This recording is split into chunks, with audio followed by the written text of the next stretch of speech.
Selamat datang di channel Pemuja Malam. Jangan lupa like, share, and subscribe ya. Terima kasih.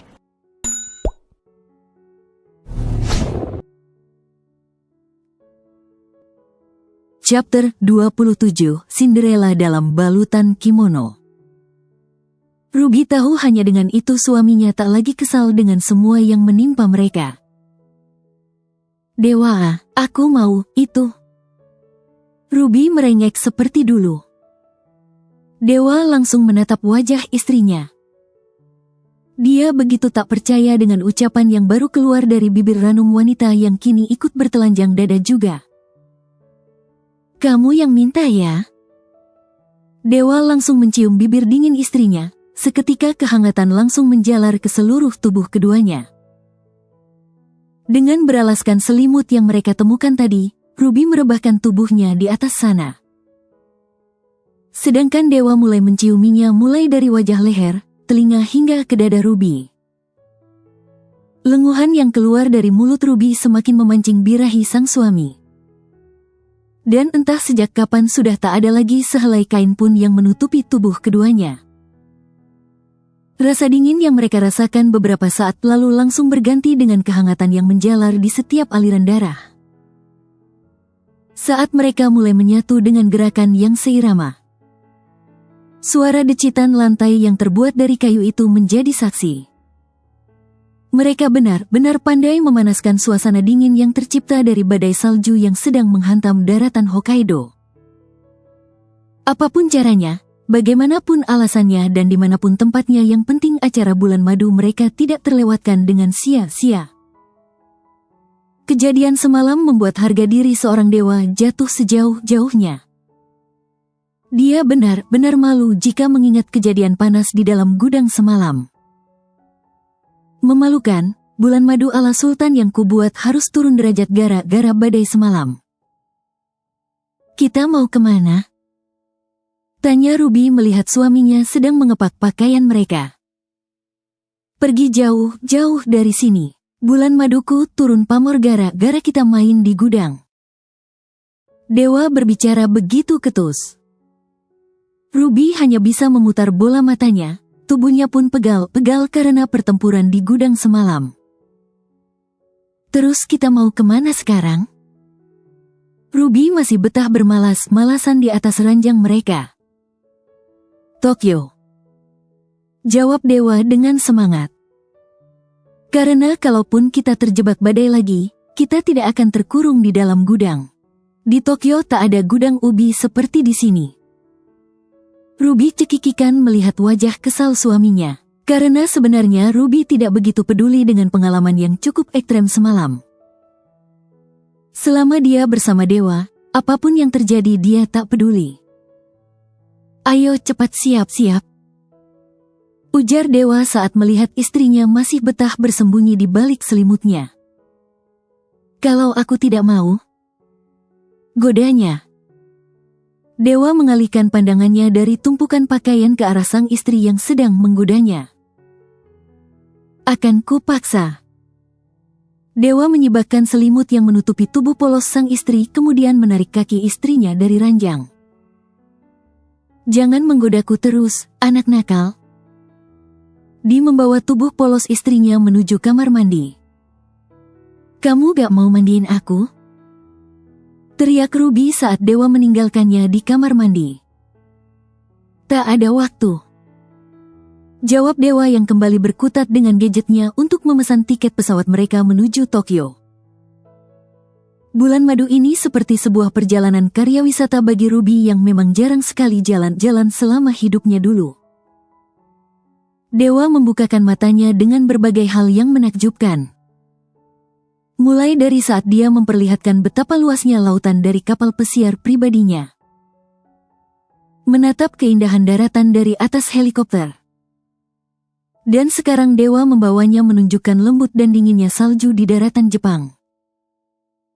Ah, Ruby seperti seorang upik abu yang berubah jadi Cinderella setelah menikahi Dewa. Kamu kenapa?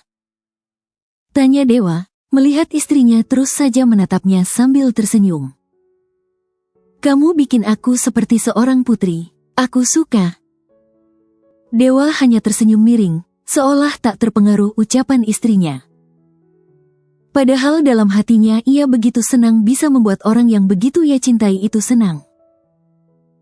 Sekitar 1,5 jam perjalanan dari Bandara New Chitos, Sapporo, akhirnya mereka tiba di Bandara Haneda, Tokyo. Udara dingin langsung menerpa kulit wajah para penumpang termasuk Ruby dan Dewa saat mereka menuruni tangga pesawat. Sudah ada mobil dari hotel yang menjemput mereka saat tiba di bandara. Kedua tamu VIP hotel itu langsung diantarkan ke hotel tempat mereka menginap. Mata Ruby seolah sulit sekali dipejamkan, matanya seolah tidak puas menikmati setiap sudut dengan hiruk-pikuknya kota Tokyo. Sedangkan Dewa yang memang sering pergi ke Jepang memilih untuk tidur di dalam mobil, mengisi tenaganya untuk acara bulan madunya nanti malam. Mobil mewah yang mereka tumpangi berhenti di pelataran hotel tempat mereka menginap. Ini kayak hotel di Indonesia. Celetuk Ruby saat melihat nama hotel tempat mereka menginap. Karena saat itu Dewa memilih Sheraton Hotel sebagai tempat mereka berbulan madu. Untung orang-orang di sini tak tahu apa kamu bicarakan. Jadi mereka tak tahu bahwa istri pria tampan dan kaya raya ini kampungan. Cibir Dewa. Kan aku cuma tanya, perasaan dulu kita juga menikah di hotel itu. Jawab Ruby dengan bibir mengerucut. Hari di mana pertama kali kamu minta itu? Imbuh Dewa. Hei berisik, di sini banyak orang tahu. Ruby ketar-ketir mendengar ucapan suaminya. Mereka tidak akan mengerti apa yang kita bicarakan, ini Tokyo bukan Jakarta. Dewa mengingatkan istrinya. Suite room hotel sudah bukan tempat yang menakjubkan lagi bagi Ruby. Awal-awal menikah dengan Dewa, Ruby selalu berkeliling memeriksa setiap sudut ruang kamar tempat mereka menginap, tapi kali ini dia langsung merebahkan tubuhnya di ranjang hotel. Rasa lelah perjalanan tadi baru mulai ia rasakan setelah merebahkan tubuhnya. Udara Tokyo tak sedingin saat mereka berada di Hokkaido. Tapi tetap saja mereka harus menggunakan mantel tebal karena di bulan Februari ini cuaca masih sangat dingin. Apalagi untuk mereka yang tidak terbiasa dengan udara 4 musim tersebut. Dewa sengaja memilih hotel tersebut karena letaknya yang sangat strategis dengan taman hiburan sekelas internasional. Apalagi jika bukan Disneyland dan Disney Sea yang menjadi target destinasi wisata keluarga. Beberapa saat lalu Ruby pernah bercerita jika dirinya belum pernah berkunjung ke tempat wisata anak-anak. Walau hanya pergi ke taman hiburan sekelas dunia fantasi yang ada di dalam negeri. Sungguh mengenaskan nasib istrinya, pikir Dewa saat itu, oleh karenanya sang miliuner Dewa ingin mewujudkan mimpi kecil istrinya. Dengan mengajaknya langsung ke taman hiburan sekelas internasional. Tak satu pun arena permainan di taman hiburan itu yang terlewatkan oleh Ruby, semua ia naiki dengan riang. Dewa seperti melihat seorang bocah yang sedang bersenang-senang di taman hiburan. Saking senangnya, Ruby terus menghadiahinya ciuman saat mereka akan kembali dari tempat yang didominasi wisatawan keluarga itu menuju hotel. Aku bisa kehabisan nafas. Dewa berusaha menghindari hujan ciuman Ruby. Nanti aku kasih nafas buatan. Jawab Ruby. Dia kembali menghujani ciuman ke seluruh wajah suaminya. Dia tak memperdulikan sopir yang sejak tadi sering mencuri pandang ke arah mereka. Dasar mesum. Aku gak peduli. Jawab Ruby sebelum melanjutkan aksinya. Seperti itulah mereka menghabiskan waktu bulan madu mereka di negara sang kakek. Ini pulang kampung paling menakjubkan yang pernah Dewa alami seumur hidupnya. Begitu mengesankan dan pastinya dia akan ketagihan untuk mengajak Ruby kembali ke sana nanti. 2 hari terakhir sebelum mereka meninggalkan negara dengan bendera yang bersimbol matahari terbit. Dewa mengajak Ruby untuk pergi ke salah satu destinasi wisata paling terkenal di Tokyo, apalagi jika bukan Menara Tokyo. Namun hari itu, ada yang berbeda di lobi hotel dengan tambahan dekorasi bernuansa pink dan simbol hati bertebaran di mana-mana. Bahkan ada seorang karyawan hotel yang berdiri di depan pintu masuk untuk membagikan sepotong coklat untuk para tamu. Ini ada acara apa ya? Apa hotel ini sedang merayakan ulang tahun? Tanya Ruby saat mereka selesai sarapan di restoran. Valentine's Day. Jawab Dewa dengan mimik wajah biasa saja. Ruby pun hanya beroh ria. Karena sejak dulu dia memang tak pernah merayakan hari kasih sayang sedunia ini. Apalagi seorang dewa. Jadi sepasang suami istri itu terlihat biasa saja mendengar kata Valentine yang amat keramat bagi pasangan kekasih seluruh dunia itu. Happy Valentine. Ucap karyawan hotel yang berdiri di depan pintu dengan logat Jepang yang begitu kental. Thanks. Ruby membungkukkan sedikit kepalanya setelah menerima pemberian coklat darinya. Dewa, aku dapat coklat. Ruby memamerkan coklatnya pada Dewa. Dewa hanya melirik sekilas kemudian berkata, "Aku bisa memberimu pabrik coklat."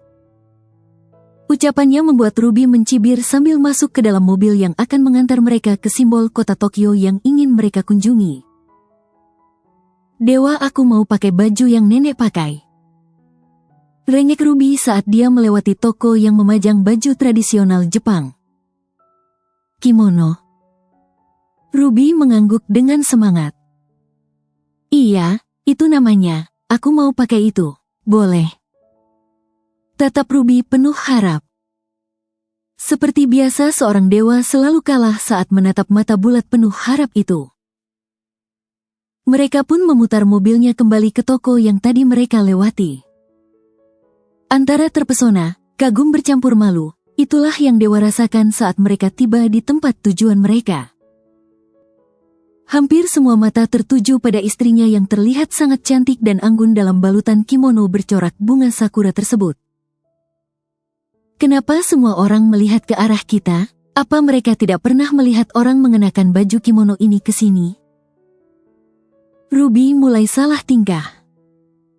Bukan begitu, tapi mereka tak pernah lihat orang Jepang bermata bulat sepertimu. Ditambah lagi kamu berdampingan dengan pria ini, siapa yang tak iri kepadamu? Lagi-lagi Dewa lebih memilih menyanjung dirinya sendiri. Langit senja begitu indah dipandang di atas menara setinggi 332,6 meter itu. Banyak pasangan kekasih yang datang berkunjung ke sana, salah satunya adalah kedua pengantin yang tak lagi baru itu. Gunung Fuji yang terkenal di Jepang pun terlihat jelas dari atas menara. Tapi pandangan mata Dewa bukan tertuju pada gunung yang begitu terkenal hingga ke mancanegara itu.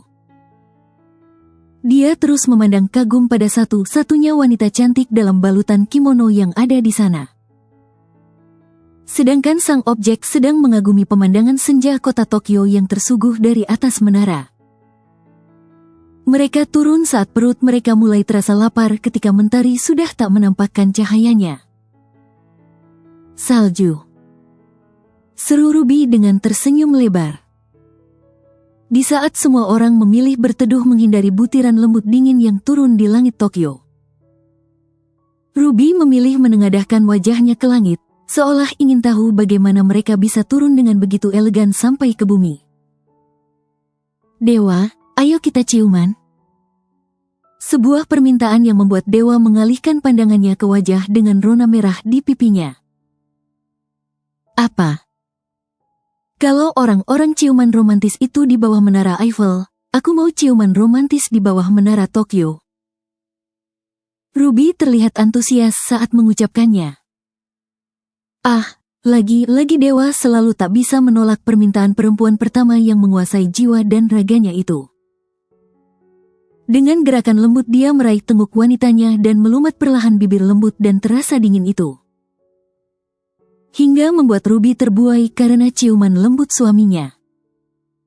Dinginnya salju yang turun perlahan dari langit langsung berganti kehangatan karena ciuman yang mereka lakukan. Sebuah kesan perpisahan romantis untuk kota Tokyo yang akan mereka tinggalkan esok. Sudah 2 bulan berlalu sejak acara bulan madu mereka. Hari ini Dewa kembali akan mengantarkan istrinya ke dokter untuk memeriksakan kondisi rahim Ruby. Dia terlihat tak bergairah, rasanya ada perasaan cemburu bila Ruby sudah membahas tentang seorang bayi. Aneh memang, tapi begitulah yang dirasakan Dewa. Nat, waktu menikah dulu, apa yang kamu harapkan dari pasanganmu? Ujar Dewa sambil mengusap-usap kepala putra Nathan yang sedang berkunjung ke kantor bersama istrinya siang tadi. Hehehe. Nathan salah menanggapi maksud dari pertanyaan atasannya itu. Hei, bukan itu maksudku. Dewa hampir saja melayangkan tinjunya kalau saja Zian tak terjatuh saat ia belajar berjalan. Lah memang apalagi, bukannya Bapak juga tahu rasanya sekarang? Jadi memang itu kan yang kita harapkan dari pasangan kita. Sambil mengangkat putranya ke udara membuat anak laki-laki yang baru bisa berjalan itu tertawa riang. Apa kamu menginginkan dia? Dewa menunjuk bocah yang sedang dilempar ke udara itu dengan lirikannya. Nathan yang cerdas langsung mengetahui kegundahan hati atasannya. Dia langsung duduk dengan memangku putra kebanggaan yang kini sudah memiliki 2 baris gigi-gigi yang lucu. Anak maksud Bapak? Dewa melipat kedua tangannya di belakang kepala sebagai sandaran, menatap wajah bayi tampan itu tanpa arti. Iya, bocah itu, apa kamu menginginkannya? Atau maksudku, siapa di antara kalian yang lebih menginginkan keberadaannya? Dewa masih mencari daya tarik bocah menggemaskan di pangkuan asisten sablengnya. Jangan bilang kalau Anda selama ini tidak menginginkan kehadiran seorang bayi. Nathan mulai serius membahas masalah tuannya yang sepertinya cukup rumit untuk ia jelaskan. Memang. Jawab Dewa santai. Lalu selama ini Anda mengobati Nona untuk apa? Kali ini Nathan mulai ketus. Karena dia menginginkan bayi, juga si Marimar. Dewa menghentakkan nafas. Entahlah, aku tak mengerti pola pikir mereka. Apa yang kurang dari aku, kurang membanggakan bagaimana diriku? Ketampanan, kecerdasan, kekayaan semua aku miliki. Selama ini aku berusaha membahagiakan mereka, apa itu masih kurang? Apa dengan seorang bayi yang wajahnya pun belum bisa aku bayangkan bisa membuat mereka bahagia? Aneh. Nathan begitu terkejut hingga kehilangan kata-kata. Dia seperti dejavu ke masa Dewa belum menikah. Dulu Dewa begitu menentang pernikahan, karena baginya hidupnya sudah cukup bahagia dengan kesuksesan yang ia raih. Sekarang setelah menikah dia kembali tidak menginginkan anak.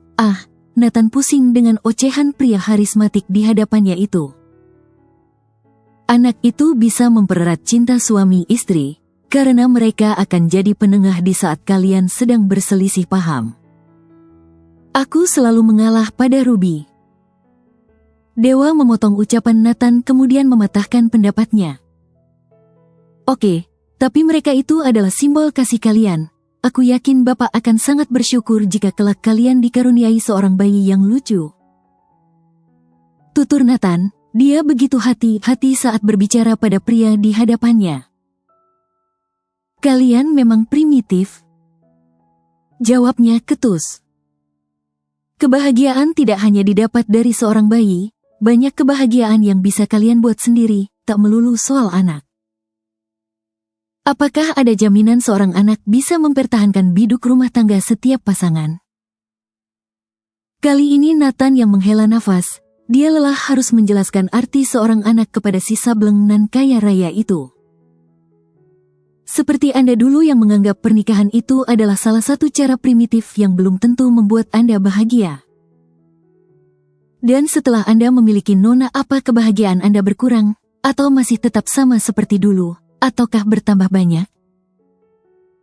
Kepala Dewa seperti dipukul benda keras mendengar ucapan yang lebih menjurus ke sebuah sindiran itu.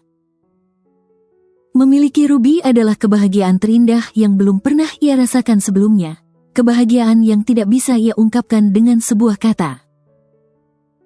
Kebahagiaan yang tak bisa ia beli dengan seluruh harta yang ia miliki. Bersambung.